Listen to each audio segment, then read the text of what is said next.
नमस्कार, मी जगदीश देशमुख. जय महाराष्ट्रमध्ये आपल्या सगळ्यांचं स्वागत. बातम्या पाहूया विस्ताराने. सुरुवातीलाच एक मोठी बातमी आणि धक्कादायक बातमी मुंबईतून. विकासकाची मुजोरी मुंबईच्या मुळावर उठली आहे. पावसाचं पाणी बाहेर टाकण्याच्या केंद्रावरच बांधकाम केले गेले. विकासकानं बेकायदा 7 मजली 2 इमारती बांधलेल्या आहेत.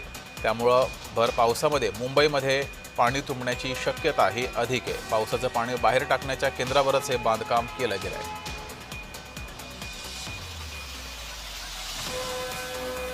पाहुयात या संदर्भातील हा स्पेशल रिपोर्ट. वरळीतील जिजामाता नगरातील पुनर्विकासाच्या दरम्यान स्थानिक विकासकानं केलेलं बांधकाम मुंबईच्या मुळावर येण्याची शक्यता आहे. मुंबईतील पावसाचं पाणी समुद्रात टाकण्यासाठी बनवलेल्या पंपिंग जागेवर विकासकानं एक नाही चक्क 2 7 मजली इमारती बांधल्या.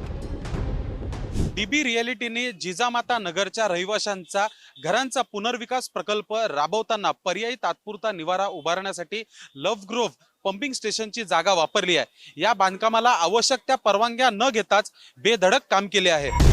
विकासकाच्या या कारनाम्यामुळे मुंबईला धोका निर्माण झालाय. जिजामाता नगर पुनर्विकास प्रकल्प 70,000 चौरस मीटरचा आहे. या प्रकल्पातील 17,756 चौरस मीटर जागा पालिका पंपिंग स्टेशनला मिळणार होती. मात्र विकासकानं आवश्यक त्या परवानग्या न घेता 2 इमारतींचं बांधकाम केलंय. विकासकानं बांधलेल्या 2 पैकी एका इमारतीत झोपडपट्टी धारकांना वसवले सुद्धा. संक्रमण शिबिराच्या इमारतींच्या साठी पर्यावरण विभाग आणि पालिकेची परवानगी घेतली नाहीये. यामुळे मुंबईतील पावसाचं पाणी वाहून जाण्याच्या क्षमतेला आव्हान मिळालंय. अशानं शहरामध्ये पुराचं पाणी अधिक काळ तुंबू शकतं. पावसाचं पाणी समुद्रात सोडण्यात येणारी अडचण ही आव्हानात्मक आहे. विकासकाचे बांधकाम पाडण्याचे आदेश महापालिकेने झोपडपट्टी पुनर्विकास प्रकल्पाला दिले आहेत.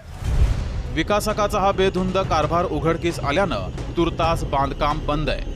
मात्र 2 इमारती बांधल्या जाईपर्यंत कुणाचं मांजर डोळे मिटून दूध पीत होतं हा खरा सवाल आहे. जय पवार आणि शुभम उमाळेसह जय महाराष्ट्र न्यूज, मुंबई. अधिक माहिती घेऊया. आपले प्रतिनिधी शुभम उमाळे आपल्यासोबत जोडलेले. शुभम, ज्यावेळेस हा प्रकार समोर आला त्यानंतर या विकासकावर काय नेमकी कारवाई करण्यात आली आहे?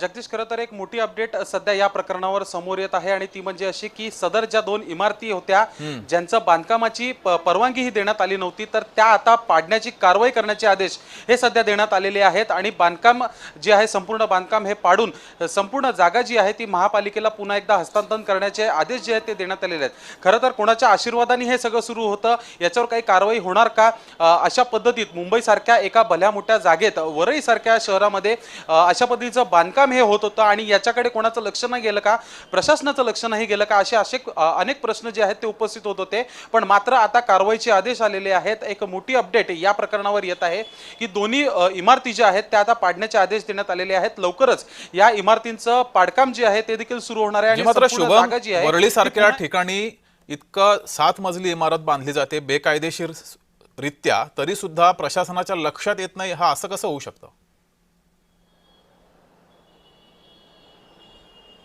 अर्थातच इकडे आचारसंहितेचा काळ देखील सुरू होता जगदीश, ज्याच्यामुळे अनेक घडामोडी ज्या आहेत त्या कमी वेगाने झाल्या. पण साधारणतः ही इमारत बांधायला 6 ते 7 महिन्याचा कालावधी तरी लागू शकतो असं काहींनी अंदाज व्यक्त केलेला आहे. अशामध्येच त्या ठिकाणी समजा परवानग्या होत्यात का असा एक मोठा जरी प्रश्न निर्माण असला तरी पण संपूर्ण बांधकाम मुंबईमध्ये जे वाढतं प्रदूषण आहे त्यामुळे काही उपाययोजना ज्या आहेत त्या देखील सुचवलेल्या आहेत. त्यामुळे पत्रे जे आहेत ते लावण्यात आले होते, तर तिकडे सिक्युरिटी ही देखील मोठ्या प्रमाणात होती. आणि अशामध्येच या पत्र्यांच्या आड आणि सिक्युरिटीच्या नजरेच्या खाली जे आहे संपूर्ण बांधकाम झाल्याचं हे देखील समजून येत आहे. सध्या बांधकाम करण्याचे आदेश जे आहेत ते देण्यात आलेले आहेत. धन्यवाद शुभम दिलेल्या या माहितीबद्दल.